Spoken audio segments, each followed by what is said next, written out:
Hi, welcome to another episode of Doula Tea Talks. My name is Maya, and I am a certified yoga instructor as well as a certified birth and postpartum doula. Today's Doula Tea Talks episode will be a little bit different. Instead of me sitting down with my cozy cup of tea, which I still invite you to do, I will be showing you guys a few birthing positions. So it's totally up to you. Either grab your cup of tea and sit back and relax, or come on down to the ground with me and go through these birthing positions for practice. I invite you to stick around till the end to see my favorite position for pushing. Before we jump into it, let's briefly talk about why positioning is so important during labor and birth. Reason number one is it can help your baby descend down into the pelvis and out into the world. Reason number two is that a lot of these positions are working with gravity as opposed to just laying on your back. Gravity is not doing anything here. We are fighting gravity when we're in a position like that. So it is important to know what positions are going to be working with gravity and thus are going to help you birth your baby quicker and more effectively. And lastly, reason number three, a good position is great for relieving pressure in your back and reducing pain overall.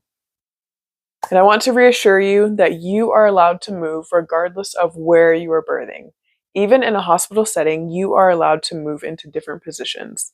Now, if we have an epidural, that limits our options, but that doesn't mean that you have to stay on your back the whole time.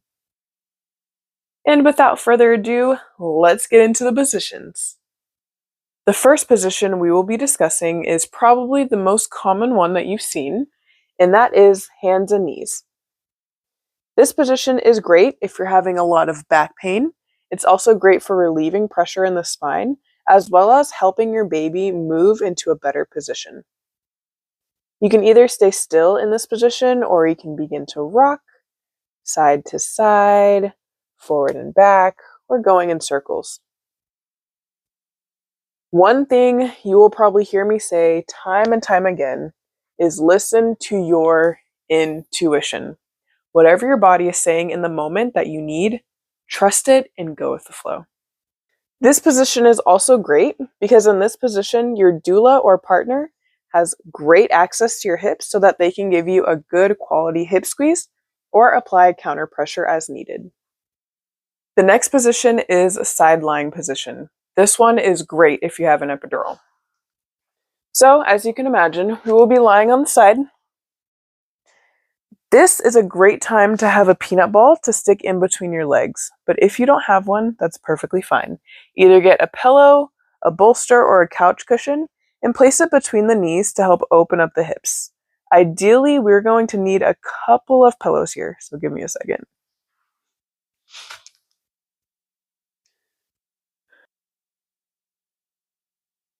Okay, now that I have more than enough pillows, let me show you what I mean.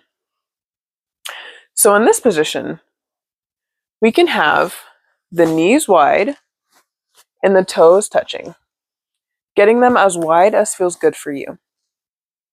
This is an option. Another option can be to put the pillows and the bolster on the ankles, bringing the hips or bringing the knees together.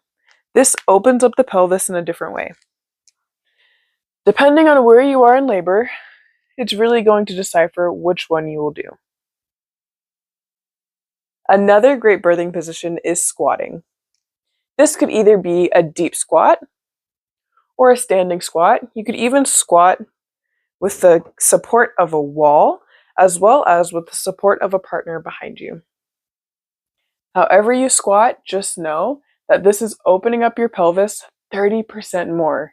That is extremely helpful when we're trying to get a baby into the birthing canal and out into the world. The reason why we love squatting positions is because not only does it utilize gravity, but it's also a great, powerful position for pushing. The next birthing position is leaning over something. So this can be leaning on a wall, leaning on a desk, or even leaning on your partner. Just leaning here, and you can even rock side to side. Not only is this great for laboring and contractions, but this is also great for pushing as well. And lastly, my personal favorite position. This might look a little familiar, but don't be fooled. Okay, so we start off on all fours and then placing one foot up by the hands. In this position, you can rock, going forward and back, rocking with the contractions. This position is so good for pushing because it opens up your pelvis significantly more. And likewise, of course, you can do this on the other side as well. Those are just a few positions that you can give a try. I would love to encourage you to practice these positions before you get into labor. That way, when the time comes, it's second nature to you. Thank you so much for joining me for this week's episode of Doula Tea Talks. If you enjoyed it, please like and subscribe, and share this with a mama who could use this information. As always, I am wishing you the very best, and I'll see you next time. Bye!